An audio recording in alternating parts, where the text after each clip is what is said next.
невротиктерге арналған аффирмациялар. Жалпы бұл видеомен қалай жұмыс істейміз? Сіз ана негативті және позитивті аффирмацияларды естігеннен кейін өміріңізге барынша енгізуге тырысыңыз. Анализдеңіз, әрбір іс-әрекетіңізді анализдей бастаңыз. Мысалға алатын болсақ, бір адамға деген ызаңыз келіп тұр, жыныңыз келіп тұр, сын айтқыңыз келіп тұр. Ал ана аффирмацияларда, мысалы, невротиктарға тән қандай установка бар? Ол идеалды болуға міндетті, менің көңілімнен шығуға міндетті деген ол невротиктардың установкасының бірі бар. Жаңағы аффирмацияда мысалы айтылады. Сіз ойланыңыз. Мен ызаланып тұрмын, мен одан не талап етіп тұрмын? Идеалды болуды талап етіп тұрмын ба? Ол неге мен ойымдағыдай болу керек деген сияқты.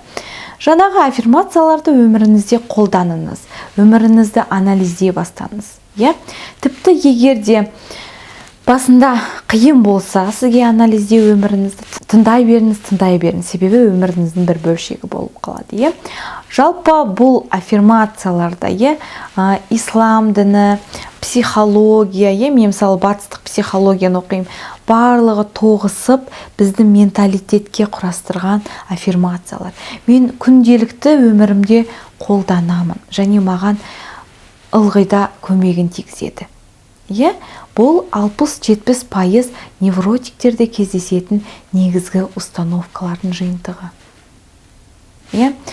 Сол үшін мен ойлаймын, бәлкім 60-70% сізде бұл установкалар бар. Тек қана осыны аңду керек.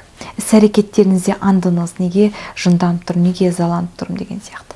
Анализдеңіз. Өзіңізбен сөйлесіңіз, көп сөйлесіңіз, өзіңізбен сөйлесуіңіз керек, іштей болсын, жалғыз қалсаңыз, дауыстап деген сияқты.